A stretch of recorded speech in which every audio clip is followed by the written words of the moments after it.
दोस्तों टाटा स्टील की बात करें, यहां पे बहुत बड़ी गुड न्यूज निकल के आ रही है। टाटा स्टील के मर्जर का प्लान आगे बढ़ चुका है और जल्द ही यहां पे शेयर होल्डर की रजामंदी भी ले जाएगी और इसके लिए डेट भी आ चुकी है। यानी एनसीएलटी की तरफ से इसको अप्रूवल दे दिया गया है और अब जल्द ही कंपनी का मर्जर होने जा रहा है। लेकिन क्या ये मर्जर एक साथ में होगा या अलग अलग कंपनियों का मर्जर होगा, तो यहां पे कुछ बड़ी अपडेट निकल के आ रही है जिनको एक एक करके डिस्कस करेंगे। साथ में जो सबसे बड़ी बात है कि क्या इस मर्जर के बाद टाटा स्टील को बहुत सारा बेनिफिट होगा या इससे कुछ नुकसान होगा। तो रियल में अगर आप देखें तो बहुत सारा बेनिफिट होने वाला है, क्योंकि मर्जर के बाद देख सकते हो कि डिसीजन मेकिंग प्रोसेस बहुत आसान हो जाता है। एक तो 10 मैनेजमेंट होते हैं जो अलग अलग डिसीजन लेते हैं और एक मैनेजमेंट के हाथ में पूरा कामकाज होता है। और दूसरी तरफ देखें तो खर्च में बहुत सारी कटौती होती है। बहुत सारी ऑफिस है जो एक 10 ऑफिस का काम एक ऑफिस से भी हो सकता है और आप देख सकते हो कि जो मैन पावर है उसमें भी अगर कमी होती है तो उससे भी काम चल जाता है। तो बहुत सारी बातें फायदेमंद हो सकती है और कंपनी की साइज बढ़ेगी, बिजनेस भी बढ़ेगा। तो इस मर्जर प्लान के बाद क्या जबरदस्त तेजी का दौर शुरू होगा।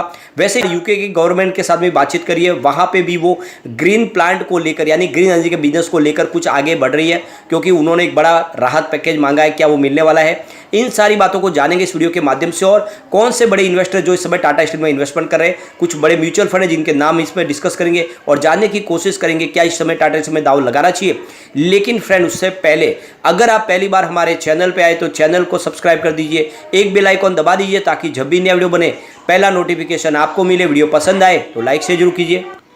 चलो फ्रेंड्स वीडियो स्टार्ट करते हैं। मैं हूं आपका दोस्त एसबी दवे और हमारे अपने चैनल ऑनलाइन कमाई में आपका बहुत बहुत स्वागत है। सबसे पहले अगर हम फ्राइडे के कारोबार की बात करें, स्टॉक की शुरुआत 105 पर हुई, यानी शुरुआत पॉजिटिव हुई। कल की क्लोजिंग यानी गुरुवार की 104 के आसपास की क्लोजिंग थी और इंट्राडे में 104 भी हमने देखा। लेकिन अच्छी बात है कि गिरावट देखने को नहीं मिली। हाई बना 106 का और अंत में क्लोजिंग भी 106 पर ही, यानी ऊपर की तरफ ही क्लोजिंग रही। करीब 1.53% की तेजी के साथ में क्लोजिंग दी है।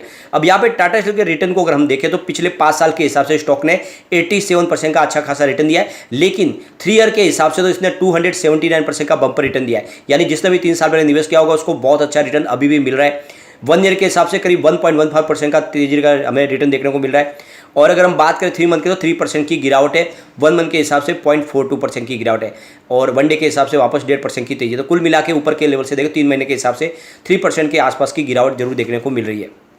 तो यहाँ पे जो बड़ी अपडेट निकल के आ रही है, एनसीएलटी ने यहाँ पे टाटा स्टील को मंजूरी दे दी है अपने शेयर होल्डर की मीटिंग बुलाने के लिए। तो यहाँ पे देख सकते हो कि ये जो प्रस्ताव पास किया गया जिसमें देख सकते हो कि यहाँ पे डेट आ चुकी है एनसीएलटी की तरफ से 27 जून को 12 बजे शेयर होल्डर की मीटिंग होगी, जिसमें आप देख सकते हो कि टाटा स्टील कंपनी लिमिटेड, इसके अलावा देखें तो Tata steel long product limited, इनके शेयर होल्डर के बीच यहाँ पे मीटिंग होने जा रही है और इस मीटिंग के अंदर प्रस्ताव पास किया जाएगा मर्जर का। यानी जो बड़ा मर्जर का प्लान चल रहा है इसके लिए जनरल मीटिंग बुलाई गई है और इस मीटिंग के माध्यम से दोनों कंपनियों के जो शेयर होल्डर है इसकी रजामंदी देंगे और उसके बाद में ये मर्जर का प्लान आगे बढ़ेगा। तो एनसीएलटी की तरफ से इसका अप्रूवल मिल चुका है।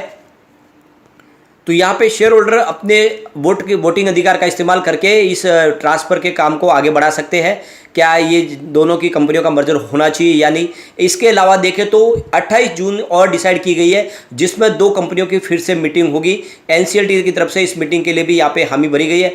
तो ये भी देख सकते हो कि 28 जून को 4 बजे शाम को मीटिंग होगी, जिसमें आप देख सकते हो कि टाटा स्टील लिमिटेड कंपनी की मीटिंग, इसके अलावा the Tina plate company of India limited की बोर्ड मेंबर्स की मीटिंग होगी।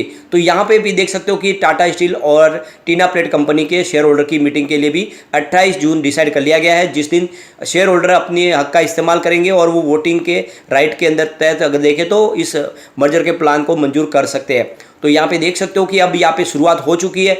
एक देख सकते हो एक के बाद एक मीटिंग होगी, जिसमें जितनी कंपनियां हैं उनके शेयर होल्डर है उनसे मंजूरी ली जाएगी और उसके बाद में एक बड़ा मेगा मर्जर होने जा रहा है, जिसमें टाटा स्टील के साथ जो सब्सिडीज कंपनियां वो टाटा स्टील में मर्ज हो जाएगी और इसी के लिए अब शुरुआत हो चुकी है। एनसीएलटी की तरफ से मंजूरी मिल चुकी है।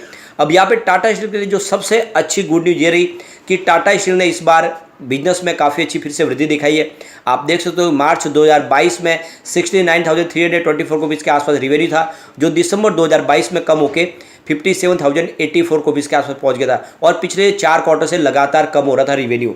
लेकिन मार्च 2023 की बात करें तो रिवेन्यू फिर से बढ़ के 962 करोड़ तक पहुंच गया है और ये बहुत ही अच्छी बात है। पिछले 2 क्वार्टर के मुकाबले इस बार रिवेन्यू बढ़ा है और एक तरह से आपके लिए एक हम कह सकते हैं कि कंपनी ने एक बाउंस बैक दिया शानदार। इसके अलावा अगर हम कंपनी के प्रॉफिट की बात करें तो मार्च 2022 में कंपनी को 9,756 करोड़ रुपीज़ का प्रॉफिट हुआ था। दिसंबर आते कंपनी को 2,224 करोड़ रुपीज़ का भारी नुकसान हो गया और इसी वजह से देखें तो प्राइस भी नीचे आई। लेकिन मार्च 2023 में इस बार फिर से बाउंस बैक दिया और 1,705 करोड़ रुपीज़ का प्रॉफिट हो चुका है और पिछले 2 क्वार्टर के मुकाबले इस बार प्रॉफिट ज़्यादा है। तो रेवेन्यू और प्रॉफिट दोनों पटरी पे आ चुके हैं और ये इशारा करे कि आने वाले समय टाटा स्टील में एक ज़बरदस्त तेजी फिर से आ सकती है क्योंकि रिजल्ट बेहतर है, ऑर्डर इनके काफ़ी अच्छे लग रहे हैं। और जो सबसे बड़ी बात है, कंपनी ने एक बड़ा गेम चेंजर पे प्लान बनाया है। कंपनी अपने जो स्टील निर्माण में देखें तो हाइड्रोजन गैस के ब्लास्ट की यहाँ पे शुरुआत कर चुके हैं और इसकी ट्रायल इन्होंने सक्सेसफुली रन कर ली है और आने वाले समय देखें तो जो अपनी जो स्टील के निर्माण में वो हाइड्रोजन गैस का 40% इस्तेमाल करेंगे और इस फर्नेस ब्लास्ट के माध्यम से देखें तो जो हवा में जो कार्बन फैलता है उस कार्बन को कम किया जा सकता है। नहीं जो है आप देख सकते हो ग्रीन फ्यूल का निर्माण होगा और इसकी वजह से जो कार्बन है वो कम होगा। इसमें देख सकते हो इस प्लान के तहत देखें तो जो पोटेंशियल है कि कम से कम 10% जो रिड्यूस किया जा सकता है कोक को और आप देख सकते हो कि इसकी वजह से 7 से लेकर 10% CO2 कम हो जाएगा और ये बड़ी बात है। स्टील के निर्माण में जितना पॉल्यूशन है उसमें कमी आ सकती है। तो सरकार ने जिस तरह से अपनी मंशा जाहिर किया कि आने वाले समय जीरो कार्बन पॉलिसी में सबको चलना है, तो इसीलिए यहाँ पे टाटा स्टील ने भी अपनी शुरुआत कर दी है। वो भी जल्दी ही नेट जीरो कार्बन पे जाने वाले हैं और इसके लिए उन्होंने देख सकते हो कि हाइड्रोजन गैस के ब्लास्ट फर्नेस का शुरुआत की है। और दूसरी तरफ देखें तो एक इन्होंने बड़ा और कोशिश शुरू की है।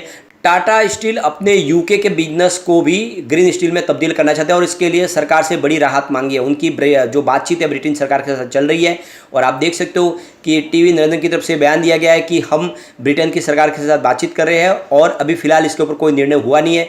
टाटा स्टील का जो मुख्यालय है भारत में और ब्रिटेन के south Wales street port Talbot में देश का सबसे बड़ा कारखाना है टाटा स्टील का। ब्रिटेन के टाटा स्टील के कारखाने में करीब 8,000 कर्मचारी इस समय कार्य कर रहे हैं। कंपनी ने अपने कार्बन कम करने के प्लान के लिए ब्रिटेन सरकार से 1.5 अरब डॉलर पाउंड की मांग की है।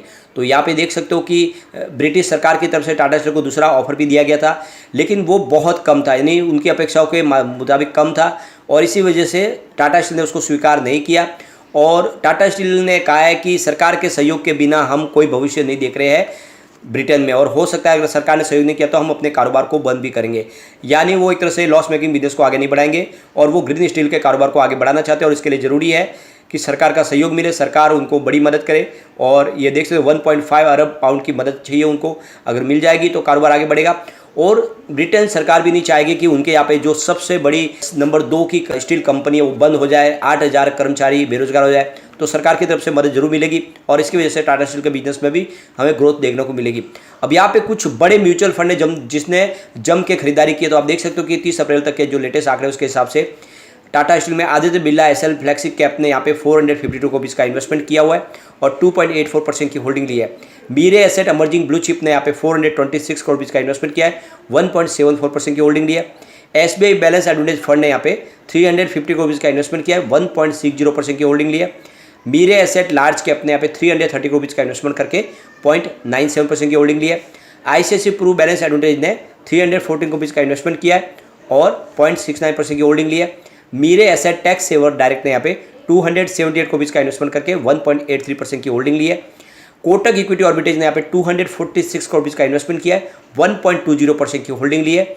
आईसीआईसीआई प्रू वैल्यू डिस्कवरी ने यहाँ पे 227 करोड़ का इन्वेस्टमेंट करके 0.80% की होल्डिंग ली है। Nippon India Nifty large cap ने यहाँ पे 215 करोड़ का इन्वेस्टमेंट किया, 1.61% की होल्डिंग ली है। फ्रैंकलिन इंडिया फोकस इक्विटी ने यहाँ पे 167 करोड़ का इन्वेस्टमेंट किया है और 2.02% की होल्डिंग लिए। तो ये आप देख सकते हो इंडिया के बड़े बड़े म्यूचुअल फंड इस समय जम के खरीदारी कर रहे हैं टाटा स्टील में।